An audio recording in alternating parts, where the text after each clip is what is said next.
किसी वस्तु को 832 रुपये में बेचने पर अर्जित लाभ उस वस्तु को 448 रुपये में बेचने पर हुई हानि के बराबर है। यदि वस्तु को 10% हानि पर बेचा जाता तो उसका विक्रय मूल्य क्या होता? ठीक है, तो 832 में जब बेच रहे हैं तो हमको क्या हो रहा है? लाभ हो रहा है। और जब हम 448 में जब बेच रहे हैं तो हानि हो रहा है।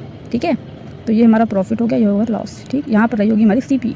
इसको बोलते हैं बटरफ्लाई कॉन्सेप्ट। जब रेशियो कुछ नहीं दिया होता है तो 1/1 मान लेते हैं। ठीक है, तो अब हम लेंगे इसका डिफरेंस। डिफरेंस हमारा कितना आ रहा है? अगर हम डिफरेंस का मतलब इसमें इसको घटा देंगे तो 832 में से अगर हम 448 को घटाएंगे तो हमारा डिफरेंस आएगा 386। ठीक है, ये डिफरेंस आया, ये डिफरेंस आया। अब देखो रेशियो कितना का है? 1:1 का। तो टोटल रेशियो कमा कितना हो जाएगा? 2। तो 2 से यहाँ पे क्या कर देंगे? भाग दे देंगे। तो 193 आ गया। ठीक है, 193 आ गया। जब 193 आ गया, सॉरी यहाँ पे 6 नहीं, यहाँ पे 4 आएगा, तो यहाँ पे जाएगा 2। अब ये 2 जो आया, अगर हम लॉस में जोड़ते हैं तो हमारा CP आ जाएगा। तो अगर इसी में हम 192 को क्या कर दें?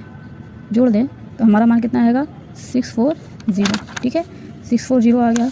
अब यहाँ पे ये हमारा क्या है? CP है। ठीक है, ये हमारा CP है।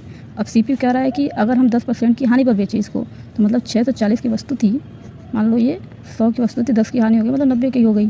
तो 00 से हमारा 00 खत्म हो जाएगा, समझ रहे हो? फिर इससे हम क्या इसका मल्टीप्लाई कर देंगे तो हमारा जो आंसर आएगा वो आएगा 576। ये हमारा क्या है? आंसर है।